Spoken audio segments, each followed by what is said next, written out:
Good day, everyone. Today, we'll continue to discuss the two remaining pricing factors of production, which are the interest and profit. But before I start, allow me to introduce myself. I'm Mariel Subaldo, and I'm your reporter for today's discussion. Interest. So first, we'll define what interest means. So interest is basically the price you pay for using someone else's money or capital for a certain time. Like when you borrow money from the bank. In simple terms, it's the reward the lender earns for letting you use their money. So para mas masabtan pa jud, ang interest mao na siyang additional payment nimo dito sa imong gihiraman aside from the money you borrowed na kailangan yung bayaran. So example, if you borrow 1,000 pesos from the bank and agree to pay 1,050 after a month, the 50 pesos is the interest. Okay? Now that we understand what interest means, let's proceed to the theories of interest. So there are three theories of interest: the loanable funds theory, liquidity preference theory, and the modern or neo-Keynesian theory. So let's start with the loanable funds theory. So according to this theory, the interest rate is decided by the demand and supply of loanable funds, or in short, the money available to borrow. The supply of loanable funds comes from four. First, the hoarding, people using their old savings or money they've been keeping. Second, savings, money saved from income.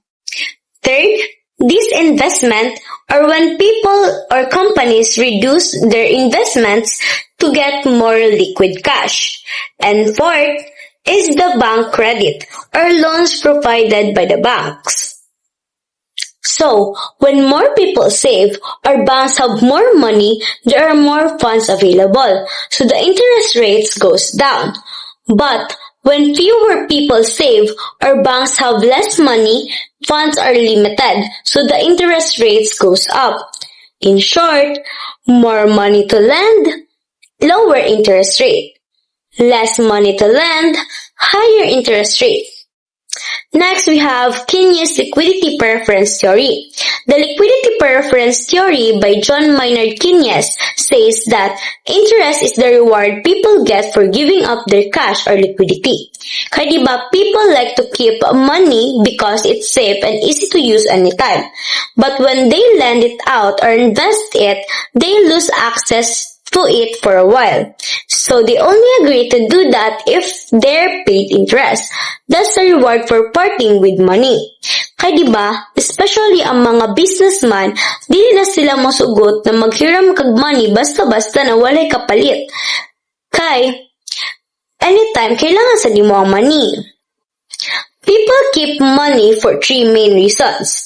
First, transaction motive. This is for daily needs and expenses, like food, transportation, or bills. Second, precautionary motive, for emergencies or unexpected situations. Third, speculative motive. This is to take advantage of future investment opportunities, like buying stocks when price drop. Now let's move on to our third and last theory of interest, the modern or neo-Keynesian theory of interest. This theory combines four main factors that influence the interest rate. First, savings, money not used for spending. Second, investment, business use of money for production or growth. Third, liquidity preference, people's desire to keep money in hand. Fourth, supply of money, how much money is circulating in the economy. All these factors interact to decide the interest rate. It also uses two important tools to show this. The IS curve shows balance in the real or product market, which are the goods and services, while the LM curve shows balance in the money market, the cash and the loans. So when these two curves meet, it means the economy is balanced and the interest rate is at equilibrium, meaning it's stable and fair for both borrowers and lenders. That's all for interest. Now let's move forward to profit. So what is a profit? Do you know profit? Or do you want profit? Kidding aside, profit is the reward an entrepreneur gets for running and managing a business. It's also called residual income, meaning what's left after paying all expenses. So there are two types of profit, the gross profit and the net profit.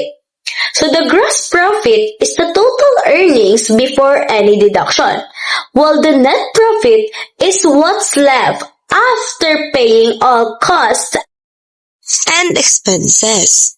Net profit is the real reward for organizing and coordinating production, taking risks and uncertainties, and bringing new innovations or improvements. So example, if your store earns 10,000 and you spend 7,000 for goods, rent, and electricity, then your net profit is 3,000. So katong 10,000 na na-earn sa imong store, mao to siya ang ginatawag na gross profit. While if i-minus na siya sa mga expenses nimo like ang mga rent, electricity, sahod sa imong mga employees and all, mao na siya ang ginatawag na net profit. Ang result ato. Gets? For you to better understand what profit is, let's look at the three main theories that explain where it comes from. We have marginal productivity theory of profit, risk-bearing theory of profit, and uncertainty-bearing theory of profit. First, we have the marginal productivity theory of profit. So this theory says that profit depends on how productive an entrepreneur is.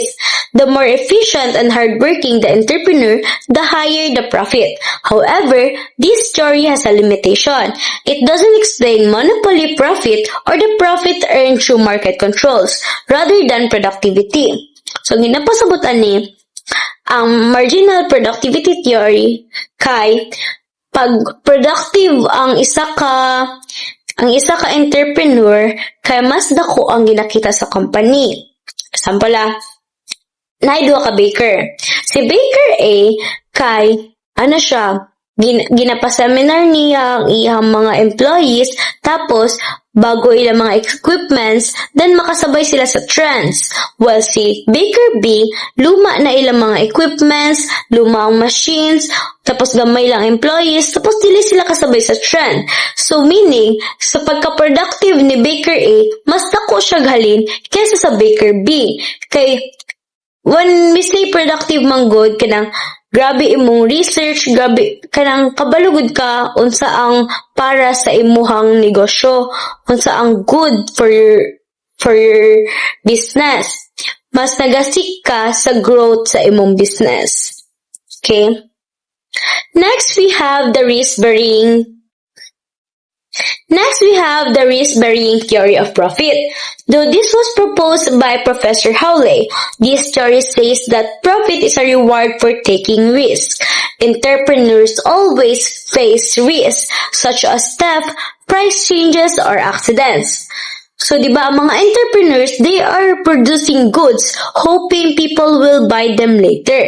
If everything goes well, the profit becomes the reward for taking the risk. A business owner invests in a new product.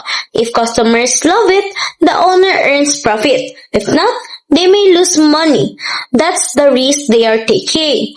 Kaya diba pag kita magtindog tag business, dili man ta sure if naay mabalik sa tuwa. Dili man ta sure na katong money na ato ang gilaan tuwa sa business, kay mabalik pa enough or mabalik pa ng buo or lampas dito sa tong gihatag. So, mao na siya ang risk na ginatake sa mga entrepreneur. So, if mag-earn to og profit ang imuhang business, kay mao na siya ang reward nimo for taking the risk. Next, we are now in our last theory of profit, the uncertainty-varying theory of profit. This theory was introduced by F.H. Knight.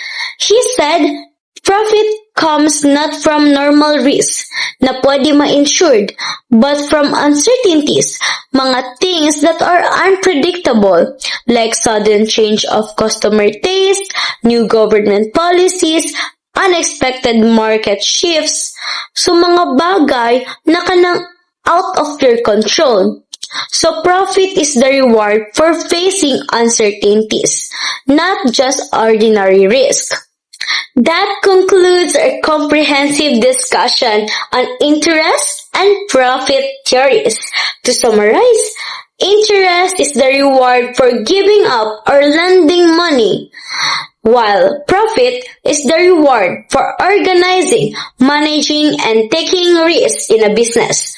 Both are essential in understanding how our economy functions and why businesses continue to grow and innovate. Thank you, and I hope you learned something meaningful today.